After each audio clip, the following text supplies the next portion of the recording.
Good morning, dear students. Welcome back in online class of science. Today we start a chapter number 5th in 8th class, coal and petroleum.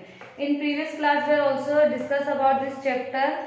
So today the topic start the formations of कोल की कोल का जो formation होता है वो किस तरीके से होता है और कैसे होता है वो हम क्या स्टडी करेंगे आज। और उनसे कोल का फॉर्मेशन होने के बाद हमें उन कोल से बाकी के और कौन कौन से प्रोडक्ट जो होते हैं मिलते हैं उनके बारे में स्टडी करते हैं। ठीक है, तो इसमें जो कोल फॉर्मेशन होता है वो उसके बारे में हम देखते हैं कि कैसे फॉर्म होता है, किस तरीके से ये प्रोसीजर होगा। स्टूडेंट्स की जो फॉर्मेशन हुई थी ना कोल की, ये काफी लाखों सालों पहले, मतलब इसमें जो फॉसिल फ्यूल जो होते हैं, जो मैंने लास्ट प्रीवियस क्लास में आप लोगों को एक्सप्लेन किया था कि फॉसिल फ्यूल किसको बोलते हैं, dead remains of living organism, है ना, जो हमारे प्लांट्स एनिमल्स के जो डेड मटेरियल होते हैं। फॉर एग्जाम्पल जो बहुत सारे प्लांट्स होते हैं वो क्या नहीं होते, कटिंग किए हुए रहते हैं, ऐसे ही अर्थ पे पड़े हुए रहते हैं। तो मतलब बहुत सारे जो क्या थे, dead remains of plants and animals का जो कॉम्बिनेशन होता है उसे हम क्या बोलते हैं, फॉसिल फ्यूल। उन dead remains of plants and animals से जो फ्यूल प्रिपेयर किया जाता है वो क्या होता है, हमारा फॉसिल फ्यूल। ठीक है, आज हम इसी तरीके से फॉर्मेशन ऑफ कोल्स के बारे में स्टडी करेंगे। एक और बात स्टूडेंट, अगर बाय द मिस्टेक अगर किसी तक ये वीडियो नहीं पहुंच पाए हो, क्या आप लोगों के जैसे वीडियो अगर किसी के समटाइम कभी ऐसे केसेस भी होते हैं कि डिलीट हो जाते हैं, तो बेटर वे ये है कि आप इस चैनल को क्या करते हो, सब्सक्राइब करके रखो, ताकि आप लोगों की क्लास से रिलेटेड जितने भी वीडियो हम अपडेट करते हैं उसमें डाले, जैसे जैसे अपडेट होते जाएंगे आप लोगों तक वो इजीली पहुंच जाएंगे, जिसमें आप लोगों को किसी भी तरीके की कोई भी परेशानी नहीं होगी। ठीक है, तो इसमें फॉर्मेशन ऑफ कोल के बारे में स्टडी करते हैं। अबाउट 3 मिलियन ईयर्स अगो, मतलब आज से 300 मिलियन ईयर्स अगो तक पहले क्या हुआ था, ago the earth had dense forest. Earth क्या थी, एक बहुत ही डेंस फॉरेस्ट थी, मतलब जो प्लांट्स के जो बहुत सारे मटेरियल्स थे, बहुत सारे जो प्लांट्स फॉसिल थे वो थे। ठीक है, इन अ लो लेइंग वेट लैंड एरिया, मतलब ऐसी जमीन का एरिया जहाँ पे मतलब क्या अंदर जैसे बोलते ना कोई चीज धंसती चली जाती है, जैसे आप लोग एक खाई देखते हो, आज देखते हो कई मतलब जो खाई जो होती है, जो ऐसे बहुत सारे अर्थ की ऐसी जगह थी जहाँ पे बड़ी बड़ी खाई बहुत क्या थी प्रेजेंट थी, जिसके अंदर क्या हुआ, ये जो लेयरिंग होती है, जो डेड रिमेन्स जो हमारे लिविंग ऑर्गेनिज्म के थे वो क्या हो गए, उसके ऊपर चलते गए। ठीक है, वे इन द वेटलैंड एरिया, मतलब ऐसे एरिया जहाँ पे जमीन क्या होती गई, अंदर ही अंदर धंसती चली गई। ठीक है, due to nature process, due to natural process, बहुत सारे नेचुरल प्रोसेस हुए। This forest buried under the soil, और जो फॉरेस्ट था, ये वाले जो फॉरेस्ट पार्ट्स थे वो क्या हो गए, अंडर द सॉइल के मतलब जमीन के नीचे धंसते ही चले गए। तो क्या हुआ, ये सब यहाँ तक प्रोसीजर समझ में आया, मतलब अबाउट 3 मिलियन ईयर्स अगो, पहले 300 सालों मिलियन सालों पहले जो अर्थ के जो डेंस फॉरेस्ट एरिया था वो क्या होता चला गया, जमीन के अंदर धंसता ही चला गया due to the natural process. अब नेचुरल प्रोसीजर बहुत सारे हुए, वोल्केनो इरप्शन होता है, अर्थक्वेक होता है ना, ये सारे नेचुरल प्रोसीजर हुए, जिसकी वजह से जो अर्थ के जो हमारे जो फॉरेस्ट के जो थे वो पार्टिकल जो मतलब कैसे बोल सकते हैं, जो फॉसिल फ्यूल थे, मतलब जो डेड रिमेन्स जो थे प्लांट्स के, वो सब क्या होते चले गए, अंदर ही अंदर धंसते चले गए, और उनके ऊपर लेयर बाय लेयर सॉइल की क्या होती गई, फॉर्म होती गई।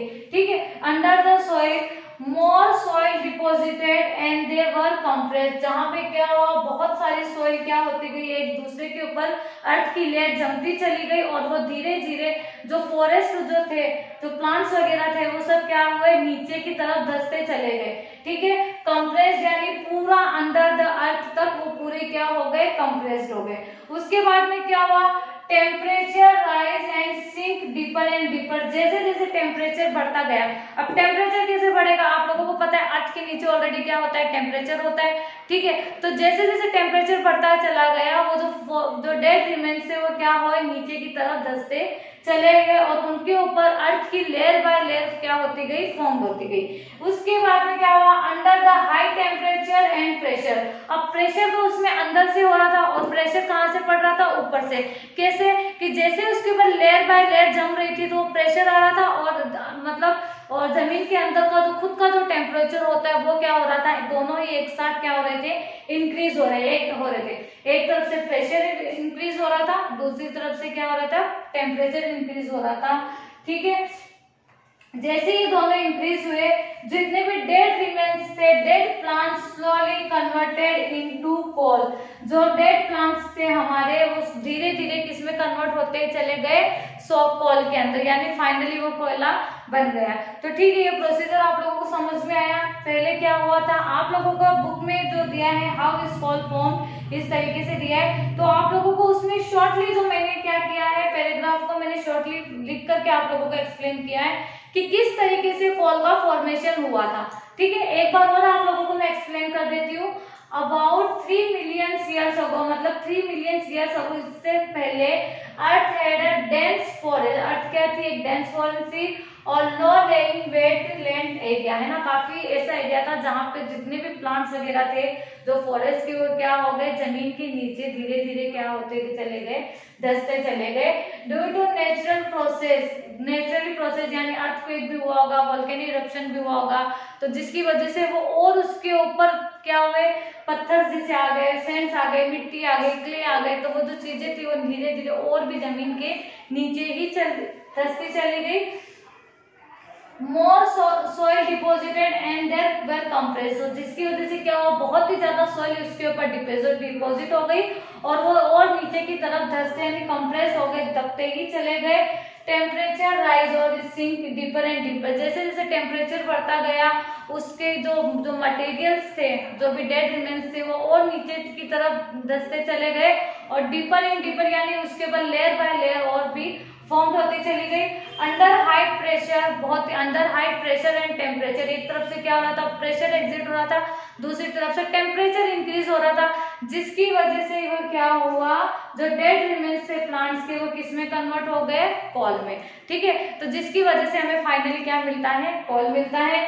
और कोल इज ऑब्टेन फ्रॉम, आज के टाइम पे कोल हमें कहाँ से मिलता है, कोल माइन, जिसको हम कोयले की खदान बोलते हैं, वहां से हमें प्रोवाइड होता है। और इन इंडिया के अंदर सबसे, इंडिया के अंदर कोल माइन कहाँ पर प्रेजेंट है, मैं आपको बताती हूँ। इंडिया में वेस्ट बंगाल, झारखंड, उड़ीसा एंड मध्य प्रदेश। वेस्ट बंगाल, झारखंड, उड़ीसा एंड मध्य प्रदेश, इन 4 जगह पर कोल की, ये जो कोयले की खदान होती है वो वहां पर प्रेजेंट है। और सबसे ज्यादा जो झारखंड के अंदर एक कौन सी जगह, झारिया एंड बोकेरो, वो झारखंड में वहां पर सबसे ज्यादा प्रेजेंट है। और वेस्ट बंगाल के अंदर रानीगंज के अंदर कोयले की जो माइन होती है, कोल माइन है, सबसे ज्यादा प्रेजेंट है। और कोल माइन जो है वो हमें 100 मीटर से लेकर के 103 मीटर तक की खुदाई के अंदर तक हमें मिल सकती है। कहाँ तक मिल सकती है, मतलब 100 मीटर डीपर, 100 मीटर की दूरी से लेकर के 1300 मीटर की दूरी तक हमें कोल, ये जो कोल है वो हमें प्रोवाइड हो सकता है। अब कोल से, अब कोयला तो फाइनली हमें मिल गया, जब हम इसे इंडस्ट्री में यूज करते हैं तो इनसे हमें कुछ और डिफरेंट प्रोडक्ट ऑब्टेन होते हैं। क्या होते हैं, 3 प्रोडक्ट ऑब्टेन होते हैं, एक है कोक, कोलतार एंड कोल गैस। ये 3 चीजें और हमें उससे क्या होती है, प्रोवाइड होती है।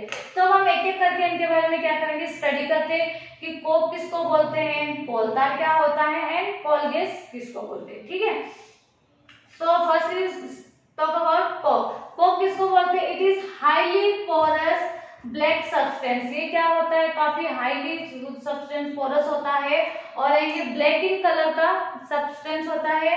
It is obtain almost pure formed of carbon. It is, ये जो कार्बन का जो प्योरली फॉर्म्ड होता है वो किसमें मिलता है, हमें कोक में। ये क्या होता है, it is highly porous black in colour substance, it is almost pure formed of carbon. ये कार्बन का ऑलमोस्ट क्या होता है, प्योर फॉर्म होता है। Coke is used steel and extract coke का यूज किस में होता है? It is use in the manufacturing of steel and extraction of many metal, मतलब किसी चीज के अंदर से मेटल को निकालना, है ना। कॉक के अंदर से मेटल्स को निकालने की प्रोसीजर को क्या बोलेंगे? एक्सट्रैक्शन ऑफ मेनी मेटल, है ना। ये बहुत सारे मेटल्स को निकालने में भी क्या देते हैं? हेल्प करता है। जैसे अर्थ के अंदर से हमें बहुत सारे मेटल निकालना है तो उसके अंदर हम किसका यूज कर सकते हैं? कोल का यूज, कॉक का यूज कर सकते हैं। It is use in manufacturing of steel, steel वगैरह बनाने के अंदर इसको यूज किया जाता है, प्लस इसमें एक्सट्रैक्शन ऑफ मेनी मेटल। ठीक है, अब हम स्टडी करते हैं कोलतार के बारे में कि कोलतार किसको बोलते हैं। जो कोलतार होता है ना स्टूडेंट्स, वो एक ब्लैक इन कलर का लिक्विड होता है। क्या होता है? ब्लैक थिक ऑयली लिक्विड होता है। क्या होता है? It is a thick black oily liquid. ये क्या होता है? थिक कलर, ब्लैक कलर का होता है, ऑयली थिक लिक्विड होता है। मिक्सचर ऑफ 200 सब्सटेंस, ये क्या होता है? 200 सब्सटेंस का क्या होता है? मिक्सचर होता है। ठीक है, उसके अलावा अब ये कहाँ यूज होता है? It is used in TNT, यानी जो बैटरीज वगैरह बनाते हैं ना, कार एंड ये इन्वर्टर की बैटरीज वगैरह बनाने में यूज होता है। It is use in drugs वगैरह बनाने में यूज होता है। It is use in perfumes, हम जो परफ्यूम वगैरह यूज करते हैं, ड्यू वगैरह यूज करते हैं, उसको बनाने में यूज होता है। And it is also use in making a plastic, जो हम प्लास्टिक के मटेरियल्स वगैरह यूज करते हैं, सिंथेटिक फाइबर वगैरह में प्लास्टिक का यूज होता है। तो वो सब चीजों बनाने में किसका यूज किया जाता है? कोलतार का। क्या किसका यूज होता है? कोलतार का। अब आप लोगों को पता है कि formation of coal, these are the natural gases. इसके अलावा जो हमें इससे कोल से जो प्रोडक्ट प्रोवाइड होते हैं, जैसे कोक मिला, कोल मिला, कोलतार मिला, कोल गैस मिली, ये these are also natural gases, है ना। ये सभी जो प्रोसीजर हो रहा है ये पूरा कौन सा है स्टूडेंट्स? नेचुरल प्रोसीजर का है। ठीक है, यहाँ तक आप लोगों को अच्छे से क्लियर हुआ होगा। अब हम जो नेक्स्ट जो हमारा जो टॉपिक है, जो नेक्स्ट जो स्टडी करेंगे वो हो गया हमारा कोल गैस। किसके बारे में स्टडी करेंगे हम? कोल गैस के बारे में, कि कोल गैस किसको बोलते हैं। Coal gas is obtain during the process of coal to get a coke. Coal gas कब मिलता है? वो प्रोसीजर होने के दौरान जब कोल को कोक में कन्वर्ट करते हैं। किसमें कन्वर्ट करते हैं? इस कोल से हम कोक बनाते वक्त जो गैस निकलती है उस गैस को क्या बोलते हैं? Coal gas. और उसी दौरान हमें कोल गैस क्या होती है? और प्रोवाइड होती है। Coal gas is obtain during the process of coal to get coke, मतलब कोल को कोक बनाने के दौरान जो प्रोसीजर होता है उस दौरान जो गैस रिमूव होती है उसे क्या बोलते हैं? Coal gas. ठीक है, अब ये कोल गैस कहाँ यूज होती है हम उसके बारे में स्टडी करते हैं। It is used to fuel in many industry, ये फ्यूल के रूप में बहुत सारी इंडस्ट्री में क्या होती है? यूज होती है। It is used in as a fuel, क्या यूज होता है? एज अ फ्यूल यूज करते हैं in many industries. Okay, coal gas was used for street light in New York इन 1820।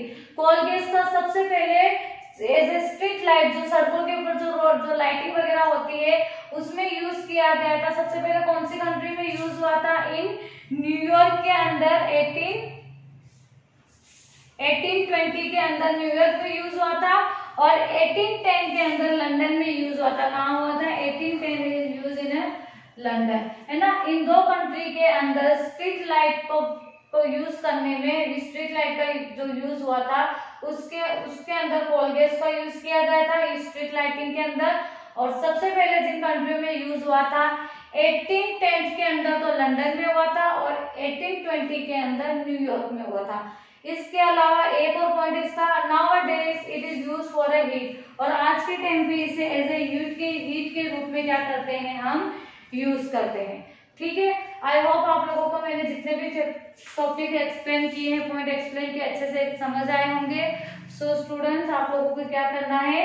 ये जो फॉर्मेशन ऑफ कोल है, अगर इस तरीके से क्वेश्चन पूछ लिया जाएगा कि how is a call form, call किस तरीके से फॉर्म होता है। तो आप लोगों की बुक में पूरा पैराग्राफ दिया है, लेकिन आप लोगों को इस तरीके से शॉर्टली पॉइंट्स बना करके क्या करना होगा, एक्सप्लेन करना होगा। तो ये मैंने आप लोगों को शॉर्टली पॉइंट्स बना करके मैंने क्या किया, एक्सप्लेन किए हैं। उसके बाद में कॉल से जो प्रोडक्ट हमें मिलते हैं वो कौन कौन से प्रोडक्ट है, coke, coal and coal tar and coal gas, है ना। ये सब चीजें और इनके बारे में मैंने आप लोगों को क्या किया, एक्सप्लेन किया है। सो स्टे, तब तक के लिए स्टूडेंट्स आप लोगों को क्या करना है, अच्छे से रीड करना है। Stay home, stay safe.